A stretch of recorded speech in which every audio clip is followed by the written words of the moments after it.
A brave girl confronted alien beasts with 2 guns. She wiped them out completely.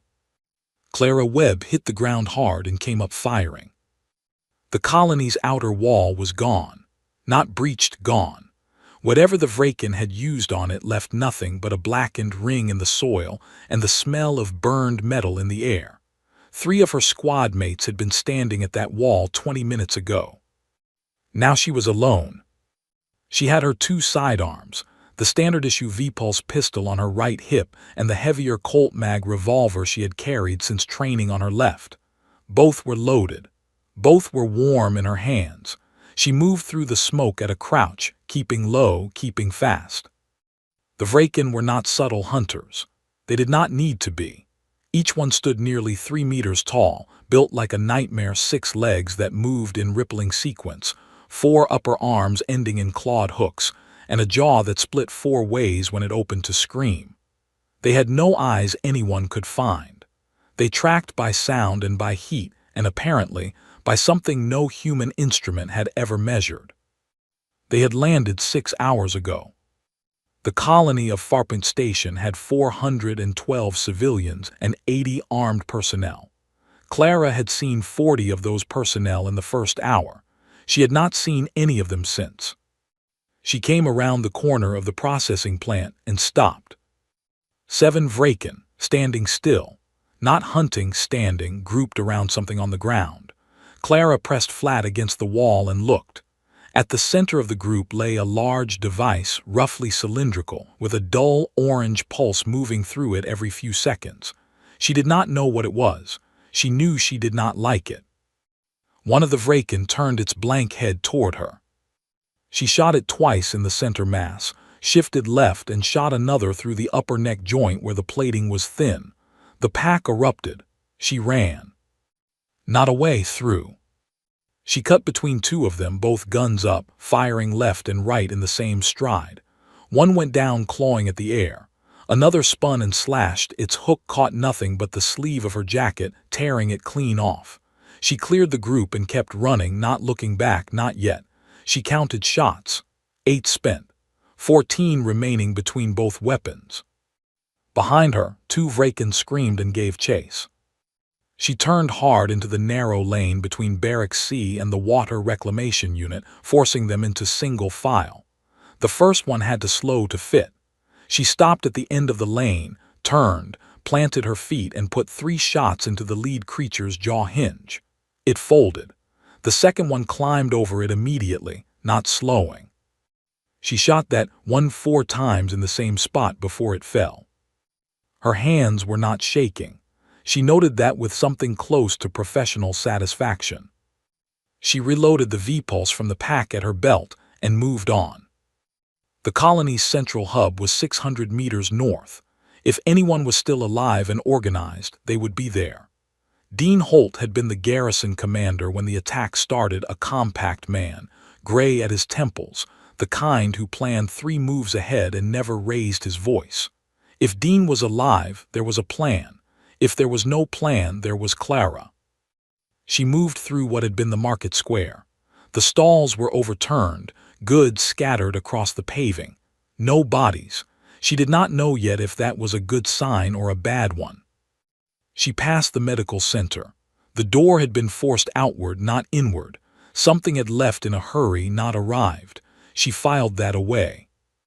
She was 40 meters from the hub when the Vraken came down from the roof of the storage unit to her left.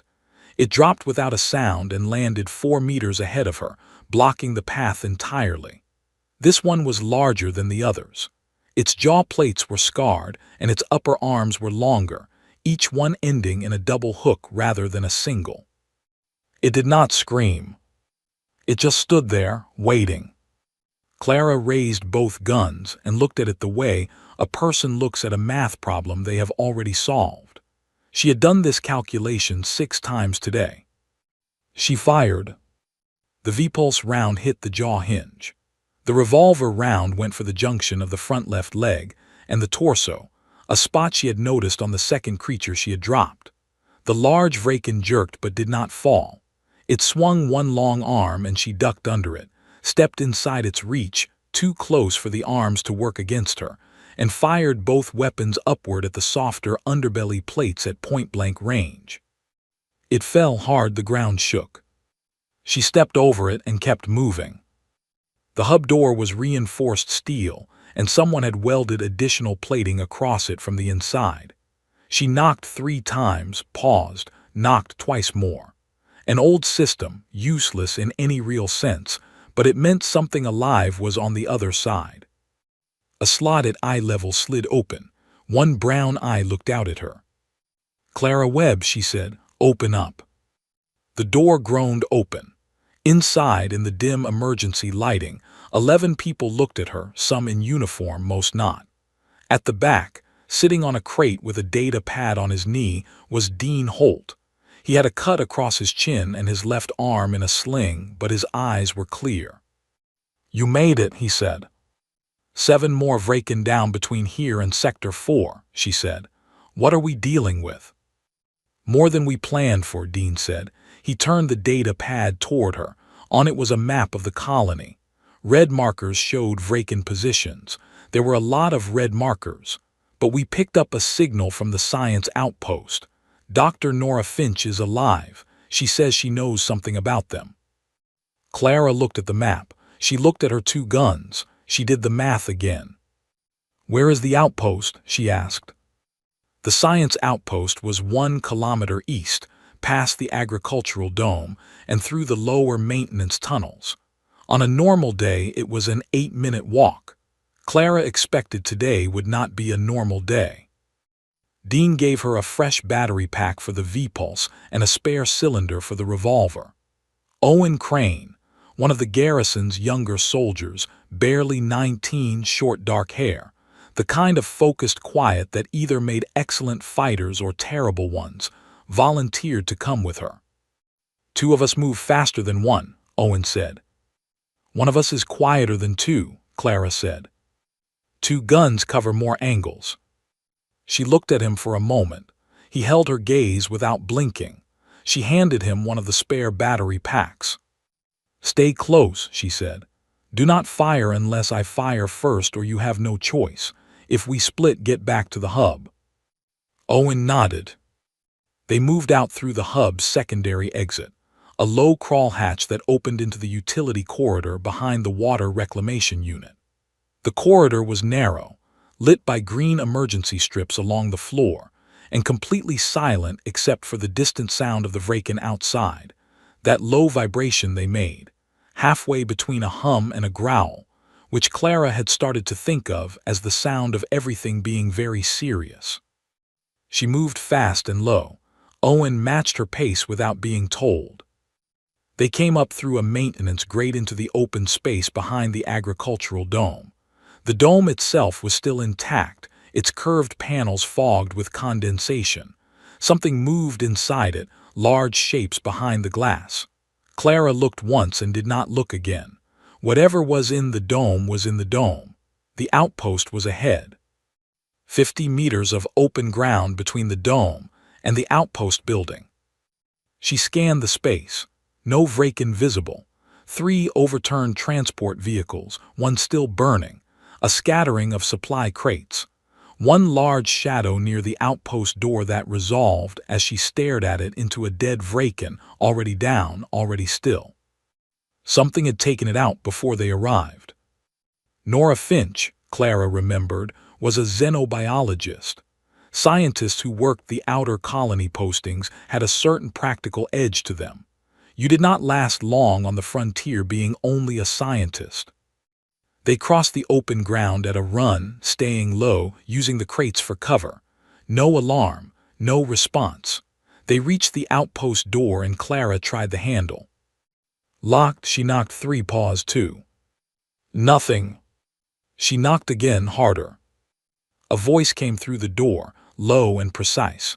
"How many Vraken between here and the hub?" 11 down in Sector 4, Clara said. 2 more in the maintenance corridor. 1 large variant outside the hub perimeter. A pause, the lock cycled and the door opened. Nora Finch was not what Clara had pictured from the name. She was tall, mid-40s, with close-cropped silver hair and hands that were steady and ink-stained. She held a modified plasma cutter in her right hand as a weapon, not elegant, but it would work. Behind her, the outpost lab was organized chaos. Screens ran data feeds. Equipment had been pushed against the far wall. On the central table sat one of the orange pulsing cylinders, the same kind Clara had seen in the market square. "You took one," Clara said. "I needed to understand it," Nora said. "Sit down, both of you. We have maybe 12 minutes before the next patrol cycle." She did not wait for them to sit. She pulled up a holographic display above the cylinder and began talking. The devices, Nora explained, were not weapons. They were coordination nodes. Each one broadcast a low-frequency signal that synchronized the Vraken's collective behavior, the pack movements, the patrol patterns, the shared targeting. The Vraken were individually intelligent, but the nodes made them act as a single distributed organism. Remove the nodes and the Vraken fragmented into independent hunters, still dangerous but no longer coordinated. "How many nodes are there?" Clara asked. "My count from the signal mapping is 7, Nora said. Placed at roughly equal intervals across the colony perimeter, they form a network ring." She pointed to the map on the nearest screen. 7 points marked around the colony like dots on a clock. If all 7 are destroyed simultaneously or close enough, the network collapses. The Vraken lose coordination. They scatter. "And then they are easier to deal with," Owen said.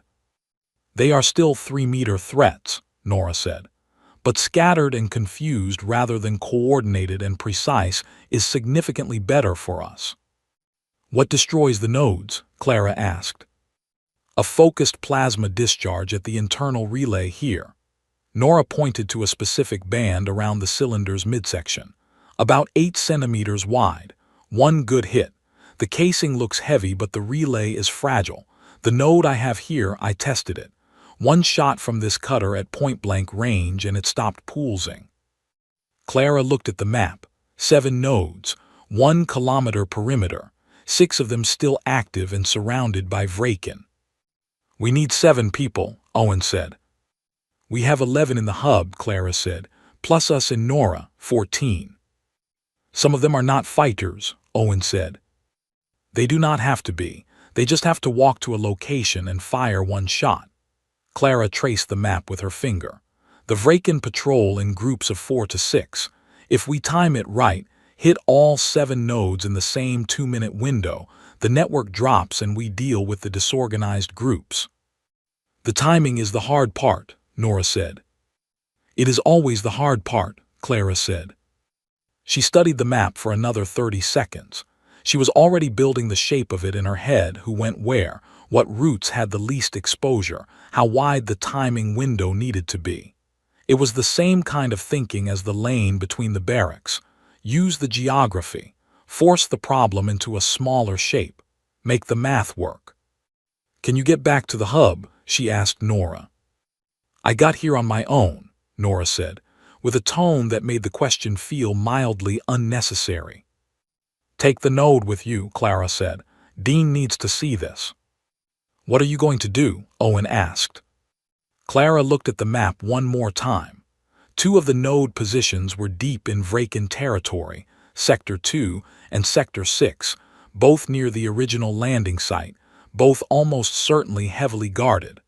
Someone had to scout those positions before anyone walked into them blind. "I am going to look at the hard ones first," she said. She checked her weapons, picked up a small scanning device from the outpost supply rack, and moved toward the door. "Webb," Nora said. Clara stopped. "The Vraken are not mindless," Nora said. "They know the nodes are valuable. The concentrations around Sectors 2 and 6 will be the largest. They will be protecting those nodes specifically." Clara absorbed this. "Good," she said. "Then that is where most of them are. That means the other 5 positions are lighter, better odds for our people." She opened the door and moved out into the open air. Sector 2 was worse than she expected, and she had expected bad. The Vraken had cleared a full 100-meter circle around the node in Sector 2. Not by accident, they had physically moved everything. Crates, equipment, two of the smaller colony buildings, all pushed outward to create an open killing ground. 23 Vraken stood in it, motionless, distributed in a loose but deliberate pattern. They were not patrolling. They were guarding. At the center of the circle stood the node, pulsing its slow orange rhythm. And beside it stood something Clara had not seen before. It was Vraken in shape but not in scale. Easily 5 meters tall, broader at the shoulder, with 6 upper limbs instead of 4 and a jaw structure that was visibly different, layered, complex, the plates arranged in overlapping rows rather than the simple 4-way split of the smaller creatures. It stood completely still. Its blank head moved in slow, measured arcs, sweeping the space around it. Every time its head completed an arc, the 23 smaller Vraken shifted fractionally, repositioning in a new pattern. It was not just guarding the node, it was running it. Clara lay flat on the roof of the supply depot at the edge of the cleared circle and did not move. She breathed slowly. She counted. She thought. She scanned with the device Nora had given her, holding it flat against the roofline. The readout was clear. The large creature was broadcasting on the same frequency as the node, not just responding to it, broadcasting, adding to it, amplifying the coordination signal. Nora had said the Vraken were not mindless. She had understated it considerably. Clara eased backward off the roof and dropped to the ground on the far side, away from the clearing. She moved to Sector 6. Sector 6 was less surprising only because Sector 2 had already adjusted her expectations. Similar configuration, cleared ground, a node at center, a dense guard formation. 17 smaller Vraken here, and one more of the large broadcasting creatures. Different position relative to the node, this one stood 15 meters off-center at an angle. She noted the exact position. She also noted, scanning again, that this large creature's broadcast signal was slightly different in frequency. Each of the commanders, she was calling them commanders now because it was the word that fit, had a unique frequency signature layered into the shared network signal. She moved back toward the hub fast. The maintenance corridor was no longer clear. 2 Vraken had found the grate she and Owen had used. They were inside, moving toward the hub end, when Clara came in behind them from the Sector 6 side. She assessed the corridor. 11 meters long, 1 meter 80 wide, concrete walls. At full speed she could cover 11 meters in under 5 seconds. She ran. The first Vraken turned at the sound and she was already past its initial reach, both guns firing, target the jaw hinge, target the leg joint. She stepped on its descending bulk and fired 3 times into the second one's underbelly before it could fully turn in the narrow space. It went down hard, clipping her right shoulder with one descending arm. She hit the wall with her shoulder, not her head. She kept moving. The hub door opened before she knocked. Owen had been watching the corridor on the security feed. Inside, everyone looked at her. 11 faces plus Dean, plus Nora, who had arrived 20 minutes earlier with the captured node and had already briefed him, because his expression when Clara walked in was the expression of a man who had just been handed a problem he could see the shape of. Sector 2 and 6 are heavily guarded, Clara said. Both have what I am calling commanders, large Vraken, different build, broadcasting their own signal into the network. They are not just protecting the nodes, they are enhancing them. That changes the math, Dean said. Slightly, Clara said. The commanders add a second layer to the coordination signal. Destroying the nodes alone might not fully collapse the network if the commanders stay active. She looked at Nora. Can your scanner measure the commander frequency separately from the node frequency? Nora took the scanner, looked at the data Clara had pulled and was quiet for several seconds. Yes, she said, and I can isolate it. If I can isolate the commander frequency, I can project an interference pattern from the hub. It will not harm them, but it will disrupt their broadcasting function temporarily. How temporarily? Dean asked. Long enough, Clara said, before Nora could answer, because she was already past that part of the problem. She spread the colony map on the table and placed marks on the 7 node positions. Then she placed 2 additional marks, the commander positions in sectors 2 and 6. "Here is what we do," she said. She walked through it. 5 teams, 1 person each for nodes 1, 3, 4, 5, and 7, low guard presence, single-shot plasma discharge. Simultaneous execution on a 2-minute window timed from a shared countdown. Nora would run the interference projector from the hub. Dean would coordinate the timing. Sectors 2 and 6, Clara would handle personally in sequence, moving as fast as she could between them. "How?" Owen asked.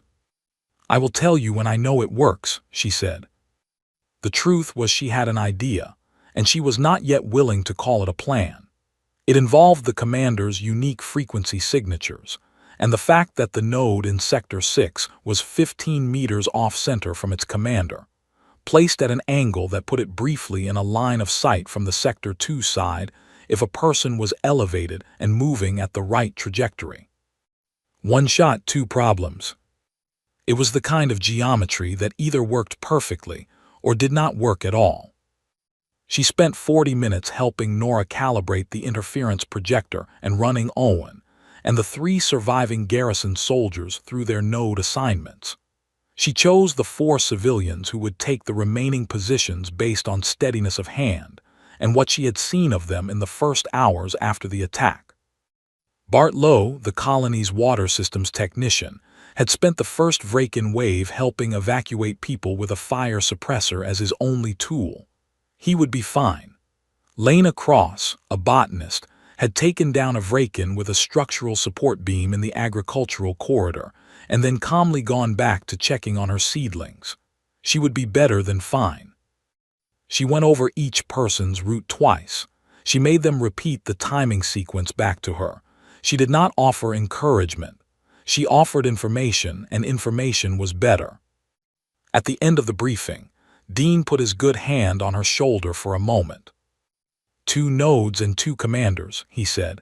That is a lot for 1 person. Then I will move fast, Clara said. She checked her weapons, both loaded, both ready. She went over the plan one more time in her head, the geometry, the sequence, the window. It would work. She opened the hub door and went out into the dark. The countdown started at midnight colony standard, and Clara was already at the perimeter of Sector 2 when Dean's voice came through the comm in her ear.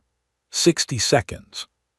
She lay on the same depot roof as before, same 23 Vraken in the clearing below, same commander at the center, its layered jaw and long arms making it look like a sketch of something ancient and patient.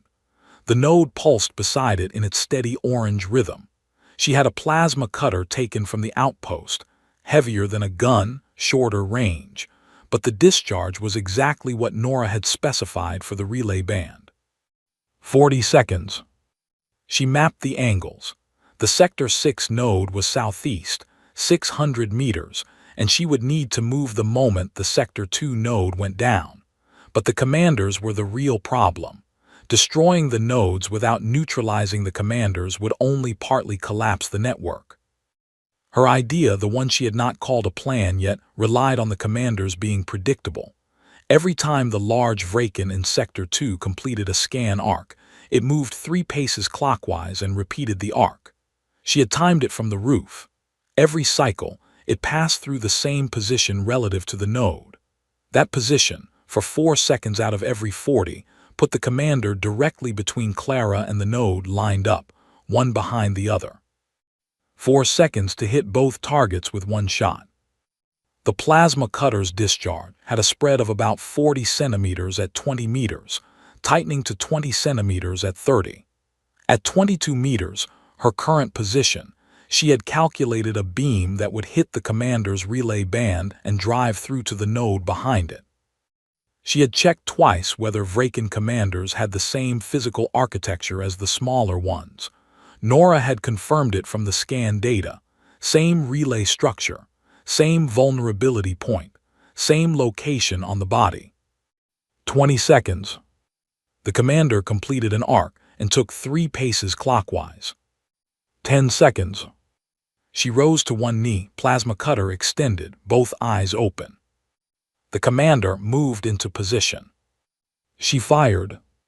The discharge was a white lance, thicker than she expected, and it hit the commander at the relay band and kept going, driving through the upper thorax and out the other side in a straight line directly into the node's midsection. The commander dropped without a sound. The node stopped pulsing. Clara was off the roof and running before either hit the ground. Around her, the clearing erupted. The 23 Vraken lurched, stumbled, their coordinated pattern dissolving in an instant. Some turned toward the node, some toward the roof she had just vacated, some toward each other.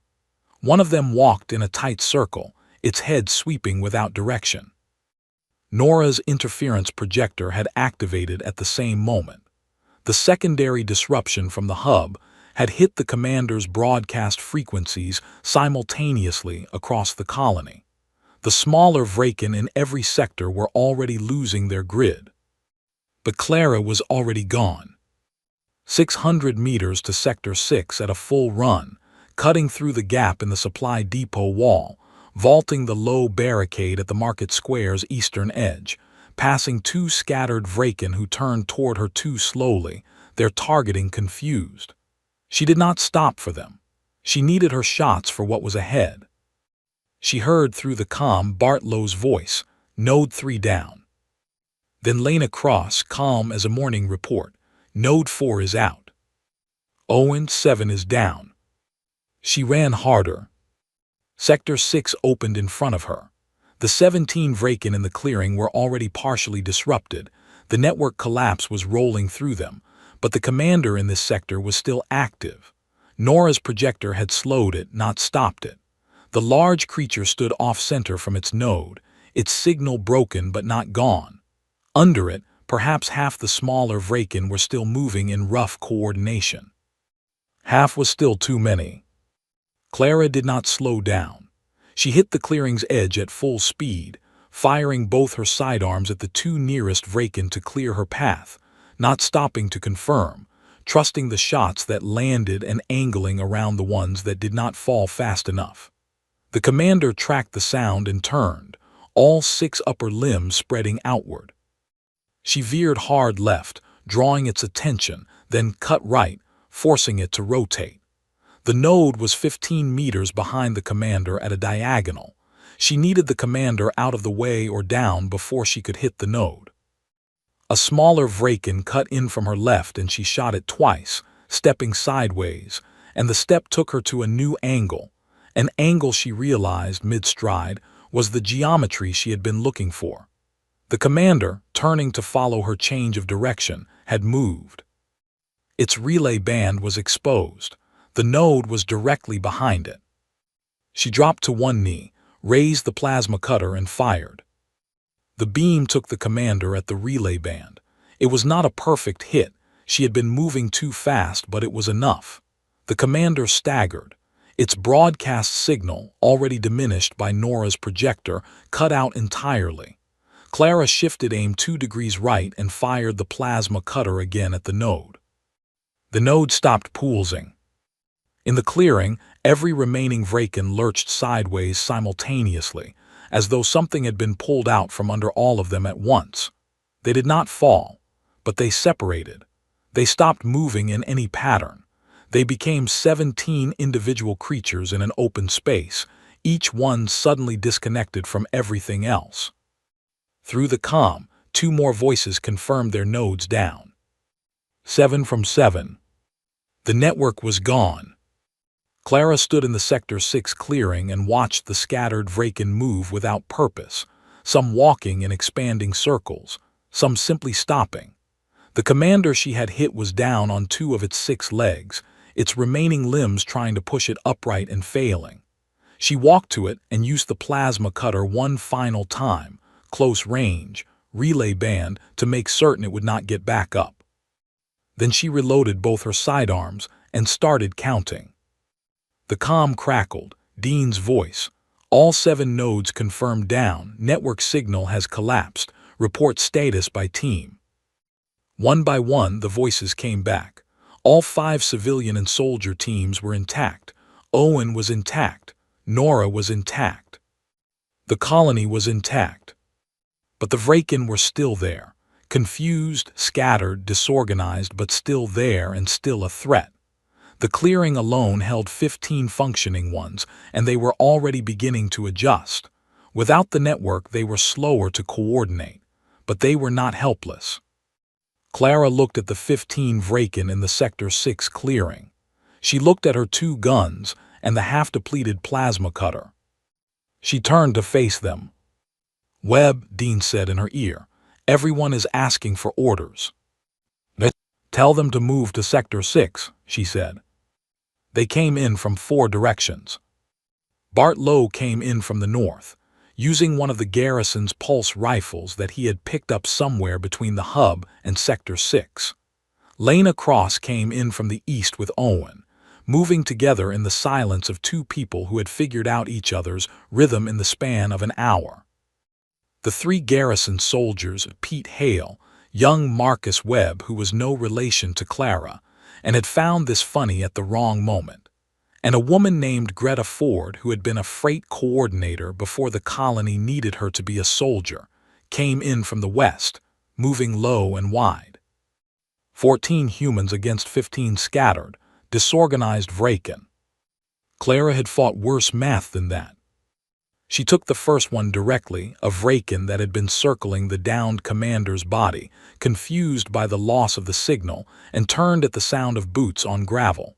2 shots, jaw hinge, leg joint. It went down fast. She moved before it fully settled. From the north end of the clearing, she heard Bart fire once, pause, fire again. He was not a trained soldier, but he was an engineer who understood where things came apart, and he had apparently applied that thinking to Vraken anatomy with reasonable success. Lena and Owen moved through the eastern group like a single unit, Owen firing high to draw attention, Lena stepping wide to take the angles Owen created. 3 down in 90 seconds. Clara watched this from the corner of her eye and filed it away as something worth remembering. The Vraken without network coordination were different to fight. Not easier physically, they were exactly as fast and exactly as strong, but they made individual decisions now, not synchronized ones. They could not anticipate each other. A Vraken that swung at Greta Ford in the same moment that Pete Hale fired at it from the side had no instinct to account for the combined threat.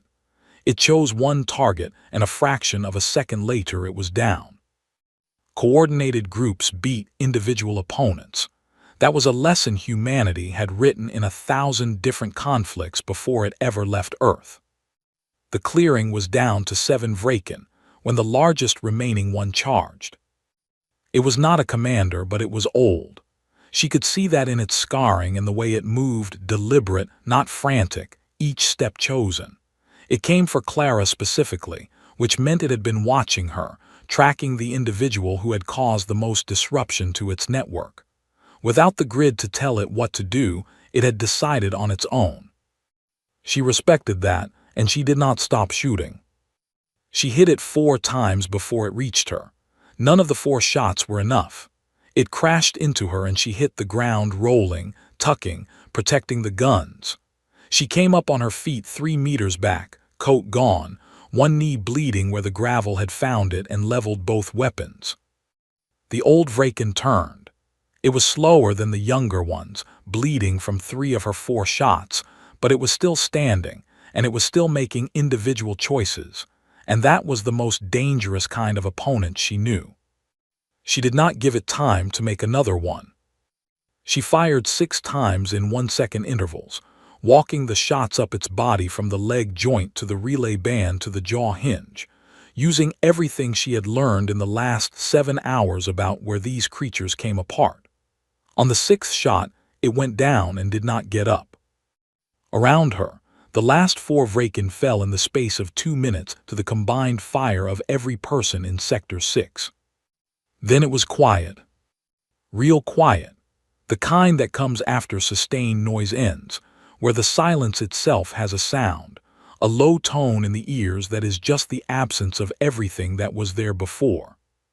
Clara lowered her weapons. 14 people stood in the Sector 6 clearing among the evidence of everything they had survived. Nobody spoke immediately. Bart Lowe had a long cut across his forearm that he was examining with detached interest. Marcus Webb had lost his jacket somewhere and did not seem to know it. Greta Ford was sitting on an overturned crate, completely still, looking at nothing in particular with the flat, focusing expression of someone who was not yet done running on the inside. Lena Cross walked over to Clara and stood beside her without saying anything. That was exactly right. Owen reloaded his weapon methodically, checked it, holstered it.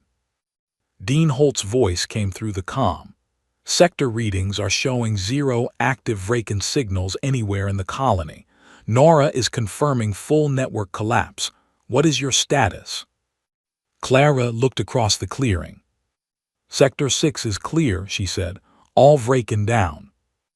A pause. She heard Dean breathe out. Copy that, he said.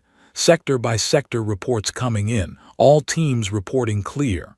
Another pause. Farpoint Station is secure. Clara put the safety on the revolver and holstered it. She did the same with the V-Pulse pistol. Her hands were steady.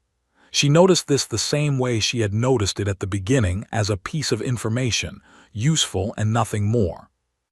Bart Lowe looked at her across the clearing and said, with the expression of a man who was going to be thinking about this day for a very long time, "Is that it?" "That is it," Clara said. "That seems too simple," he said. "It was not simple," Owen said. "No," Bart agreed. "I suppose it was not." Lena Cross picked up a Vraken claw from the ground, turned it in her hands with the professional interest of a scientist who would be writing reports about this for years, and set it back down. Greta Ford stood up from the crate, squared her shoulders, and said with complete steadiness, "What do we do now?" Clara looked at the colony around her. The dome still stood. The hub still stood. The water reclamation unit and the barracks and the processing plant all still standing. Damaged, scarred, some of it beyond repair, but standing. "We check on the people in the hub," Clara said. "We secure the perimeter. We send the signal to the relay station so the fleet knows what happened here." She looked at the cleared sky above the colony, deep black, scattered with stars, the same sky it had been this morning. "And then we start fixing what they broke." She walked forward, and after a moment everyone walked with her. Behind them the Sector 6 clearing was still. The node was dark. The commanders were down. Every Vraken on Farpoint Station was gone, and the colony was breathing again, slow and steady, the way a living thing breathes when the thing that was hunting it has finally stopped. Except the thing that had been hunting here had not stopped on its own. It had been taken apart, piece by piece, by 14 people with limited weapons, a xenobiologist's research, and a girl who had walked out into an alien night with 2 guns and the flat, methodical certainty that she was going to come back. Farpoint Station held,